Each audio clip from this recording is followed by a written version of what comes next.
네, 안녕하십니까.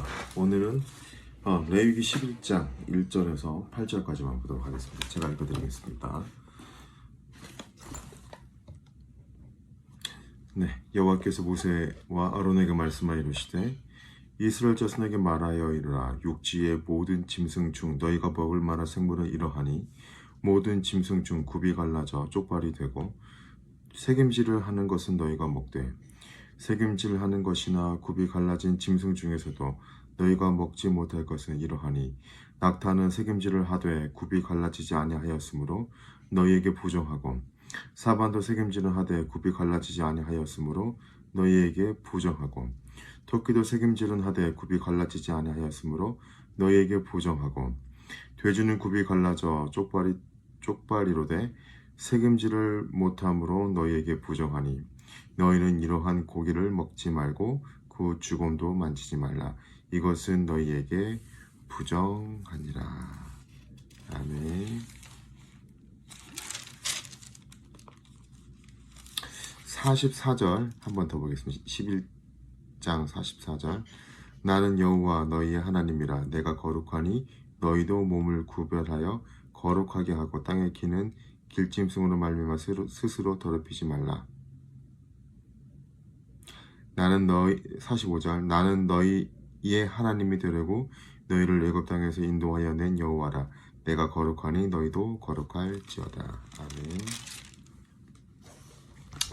자, 오늘은 굉장히 논란이 많는 구절이죠. 레위기 11장 말씀 같이 한번 보도록 하겠습니다. 오늘은 약간 설교 투로 말씀을 좀 나눠야 될 것 같습니다. 먼저 우리가 이제 음식들을 다 살펴보지는 않았는데요. 여러분들은 전체 한번 다 읽어보시기 바랍니다. 그러면 먹을 음식과 먹지 말아야 될 음식에 대한 이 분류가 이렇게 쭉 나옵니다. 사실 이제 이 부분을 다루면서도 이게 이제 굉장히 여러 가지 면에서 중요한데, 네 가지 측면에서 많이 중요합니다. 첫 번째는 이 정결법의 첫 자리를 이제 차지하고 있는 거고요. 두 번째는 이 장에 나오는 음식법은 유대인들의 역사에서 아마 안식일법과 더불어 가장 영향력이 깊은 규례라는 것입니다. 세 번째는 음식법은 신약 성경 내에서도 예수님과 유대인들 그리고 사도들과 교회 내 율법주의자들 사이에서 가장 첨예한 대립 요소 중에 하나였습니다. 마지막 네 번째는 현대 교회에서도 이 11장 음식법을 문자 그대로 받아들이거나 중요한 경건 지침으로 받아들이는 성도들이 상당히 많이기 때문에 이에 대한 바른 신학적 정립이 필요하다라는 겁니다. 레위기 11장 이해하는 데 있어서 가장 중요하긴 하지만 고대로부터 지금까지 논란이 끊이지 않는 이 문제는 이 정결한 짐승과 부정한 짐승을 구분하는 기준이 무엇이냐는 겁니다. 지금까지 제시되어 온 견해들이 크게 네 가지로 이렇게 구분할 수 있는데, 첫 번째는 이제 임의적 기준입니다. 이 견해 구분은 기준은 오직 하나님에게만 있다 알려져 있으며 하나님께서 이런 구분을 명하신 것은 인간의 순종을 시험하기 위해서라는 겁니다. 근데 이 견해는 하나의 이론이나 해석이기보다는 그냥 해석 자체를 하기를 포기해버리는 그런 포기에 가깝다는 가깝다고 생각되는 이론입니다. 두 번째는 제의적 기준입니다. 이 견해는 어떤 짐승이 부정한 것으로 분류된 이유는 그것이 이방 제사, 제에 의해서 사용되었기 때문이다라는 것인데, 이 주장도 꽤나 오랫동안 고대에서 많이 제기되어 왔었는데, 그러나 이제 고고학적으로 이방 제에서 돼지가 사용된 것으로 보이는 증거가 발견되기도 했습니다만, 결정적 문제는 레위기에 나오는 소, 양, 염소 등 이런 짐승들도 거룩한 제사에 쓰이는 짐승들도 이방 주변 족속들이 이방 제의에 많이 사용했다는 점입니다. 세 번째는 이제 위생적 기준인데요. 이제 정결한 이렇게 고기가 있고 정결하지 않은 게 있다라고 이제 이런 분류가 되게 많은데, 조금 정리해서 말씀을 드리면 이제 이것도 조금 그렇게 보기 어렵다는 거예요. 어떤 게 위생적이다, 위생적이지 아니다. 왜냐하면 신약 성경 기준으로 한번 따져본다면 베드로가 고넬료를 만나기 직전에 하나님께서 보여주신 환상이 있잖아요. 이 환상 속에서 하나님은 하나님께서 깨끗하게 하신 것을 내가 속되다 하지 말라고 사도행전 10장 15절에서 말씀하거든요. 그리고 이 말씀이 예루살렘 공의회 결정의 이 바탕이 됩니다. 만약 정말 위생적인 어떤 문제가 있었다면 왜 하나님이 신약 시대에 와서 불결한 짐승들도 깨끗하게 만드셨다고 선언을 했겠느냐는 거예요.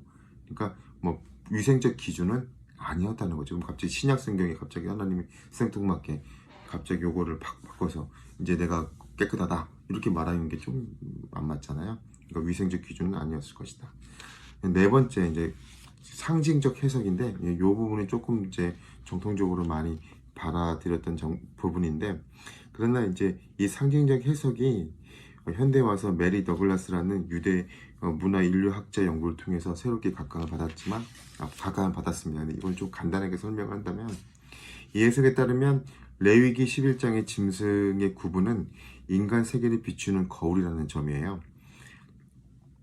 인간 세계의 사람들은 거룩 제사장, 그 다음에 정결 이스라엘, 부정 이방인, 이 세 가지로 구분이 되는 거죠. 이와 마찬가지로 짐승의 구분 역시 거룩한 짐승, 제사용 짐승이고요, 정결한 짐승이 있고, 그다음에 부정한 짐승, 이 세 가지로 구분이 된다는 거예요. 이런 점에서 짐승의 세계는 이스라엘의 세계관 속에서 인간의 세계관과 상응하게 됩니다. 여러 가지 또 이제 뭐 비판도 많이 있었습니다. 이런 비판에도 불구하고 정결한 짐승과 부정한 짐승의 구분 문제를 일관되게 체계적으로 설명을 했고요. 구약의 모든 관련된 본문을 포괄하는 설명을 시도한 점이 이제 그런 가치가 인정이 됩니다. 또한 이 짐승들은 거룩, 정결, 부정의 세 가지 범주로 분류한 것이 제사장, 이스라엘 백성, 이방인의 이 세 가지 범주와 상응한다는 점도 타당해 보입니다. 그리고 정결한 짐승들이 어떤 특정한 모습과 형태를 가진 구별된 모습을 갖추고 있다는 점이 곧 이스라엘 백성도 이와 같이 특정하고 구별된 삶의 양식을 따라야 한다는 요구를 반영하고 있다고 보는 것도 역시 타당해 보입니다. 마지막으로 레위기 11장의 음식법과 관련하여 마지막 중요한 것은 이 정결법이 가진 지향점입니다. 시내산 언약의 목표로 하나님께서 말씀하신 바와 같이 이스라엘은 언약과 율법을 잘 준수함으로써 제사장 나라, 거룩한 백성, 어제 제가 왕같은 너는 속한 족속이요 왕같은 제사장이라, 대제사장이 아니고 제사장이라, 왕같은 제사장이라 이렇게 말씀을 드렸는데, 제사장 나라, 거룩한 백성이 되어야 했거든요. 그러니까 음식법의 준수를 통해서 이스라엘이 도달해야 되는 목표 역시 이와 동일했어요. 이 음식법의 본문의 마지막 구절들이 밝히고 있듯이 이스라엘은 나는 여호와 너희의 하나님이라, 내가 거룩하니 너희도 몸을 구별하여 거룩하게 하고 땅에 기는 길짐승으로 말미암아 스스로 더럽히지 말라. 나는 너희의 하나님이 되려고 너희를 애굽 땅에서 인도하여 낸 여호와라. 내가 거룩하니 너희도 거룩할지어다 라는 목표를 가졌던 거죠.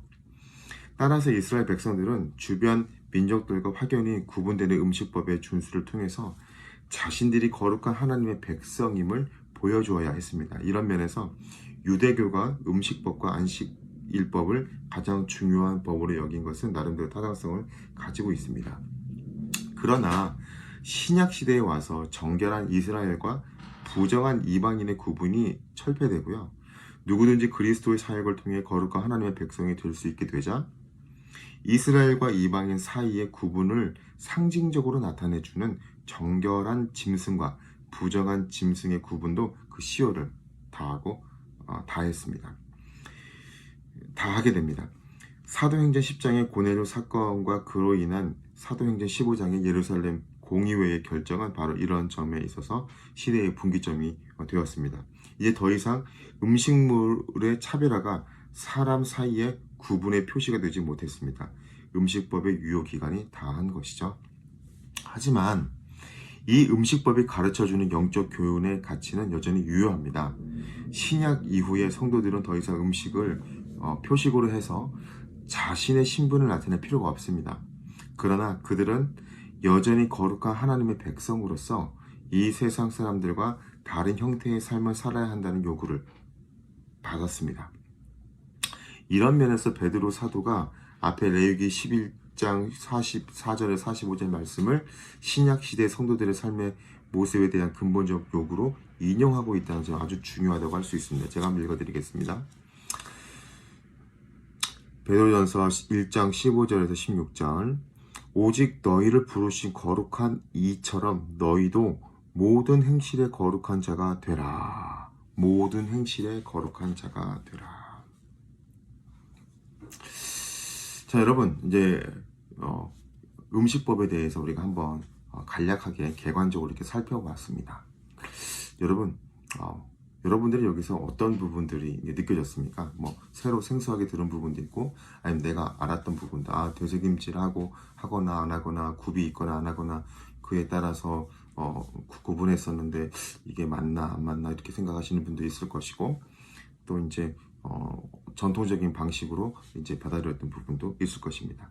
정말 중요한 건 오늘 말씀대로 신약 시대에 와서 정결한 이스라엘과 부정한 이방인의 구분이 철폐되고 누구든지 그리스도의 사역을 통해서 거룩한 하나님 나라의 백성이 될 수 있게 되었다는 거.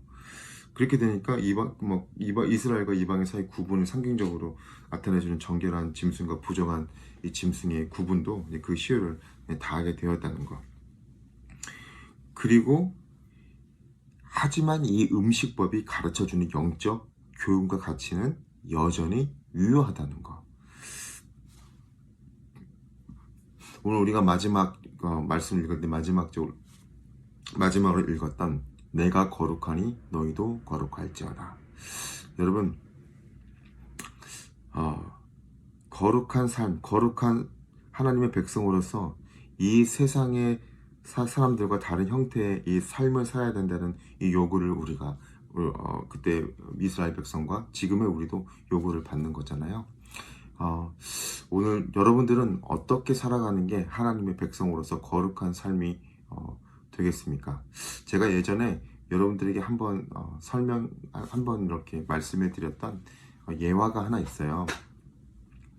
뭐 순결에 대해서 이제 한번 뱀처럼 지혜롭고 비둘기처럼 순결하라라는 그런 맥락에서 예화를 드렸는데, 오늘도 그 예화를 한번 드리면서 또 거룩하신 하나님을 우리가 잘 닮아갔으면 좋겠다라는 마음으로 그 예화 또 한번 나누면서 오늘 말씀을 마무리하도록 하겠습니다. 제 일산에 큰 터널을 뚫는 공사가 있었다고 합니다. 그런데 거기에 어떤 한 분이 갔는데 이 굴을 뚫는 이 최전방은 먼지가 너무 많아서 사람들이 거기에 갈 수 없다라고 해요. 거기에는 거대한 기계가 이제 최전방에서 굴을 뚫고 있다고 합니다. 그런데 그 기계가 어떻게 작동이 되냐 봤더니 그 기계 안에 반도체가 들어가서 그 기계를 움직이게 한대요. 근데 그 반도체는 도대체 어떻게 만들어지는가 궁금해서 삼성 반도체 공장을 가봤더니 에어 샤워를 몇 번이나 하면서 그 안에 들어가서 티끌 하나 없는 곳에서 그 반도체를 만들고 있다라는 거예요. 티끌 하나 묻지 않는 이 반도체가 그 기계 안에 들어가서 그 최전방에서 일하는 것, 이것이 바로 우리가 살아가야 될 구별된 뱀처럼 지혜롭고 비둘기처럼 순결한 삶을 살아가는 이 구별되고 거룩한 삶을 살아가는 거 아니겠나? 네, 상당히 설득력이 있다고 생각합니다. 마지막으로 그와 같이 우리가 하나님 앞에 하나님을 닮아가는 사람으로서 내가 거룩하니 너희도 거룩할지어다, 그 닮아가는 그 삶은 어떤 한 가지가 아니죠. 맞습니다. 베드로 사도가 말한 대로 우리의 모든 행실입니다. 모든 행실. 레위기의 음식법은 하나님의 이 백성이 음식과 같이 삶의 가장 원초적인 부분에서도 거룩하신 이 하나님을 따라 구별된 삶을 살아야 한다는 것을 가르치고 있습니다. 이처럼 우리 성도님들의 삶도 모든 영역에서 거룩해야 됩니다. 어떤 부분은 거룩하게 살고 어떤 부분은 그렇게 안 살아도 되는 것이 아니라 혹은 이 부분에서는 이 정도면 충분히 높은 기준으로 사니까 나머지 부분에서는 좀 느슨해도 괜찮아. 그렇게 하면 안 된다는 거죠. 근데 안타깝게도 많은 분들은 이런 식으로 신앙생활 하는 분들이 참으로 많습니다. 교회 잘 섬기고 11조 생활 잘하는 분들 중에서 회사 가면 그 회사의 윤리 수준에 맞춰서 비기독교인적인 삶을 사는 경우들이 꽤 있습니다. 법을 어기면서 사업을 하고 부도덕한 짓을 많이 저지릅니다. 절대 이래서는 안 되죠. 우리는 그런 분들이 한 분도 없겠죠. 믿습니다. 우리가 거룩해야 될 삶의 영역은 너희의 모든 행실임을 꼭 기억할 수 있기를 바랍니다. 사랑하는 여러분, 오늘 음식법에 대해서 제가 느낀 부분을 좀 나누고 또 좀 많은 학자들의 이야기를 또 이렇게 담아서 여러분들에게 나누어 드렸습니다. 여러분 여기서 어떤 부분을 느꼈습니까? 오늘 11장 아니 그 11장부터 쭉 이 음식법, 정개법을 쭉 읽어가면서 여러분 여기서 어떤 부분을 느꼈습니까? 느낀 부분이 있다면 그 부분 가지고 또 우리 하나님 앞에 기도하고 또 이 새벽 승리하는 우리가 되길 바랍니다. 기도하겠습니다. 하나님 감사합니다. 주님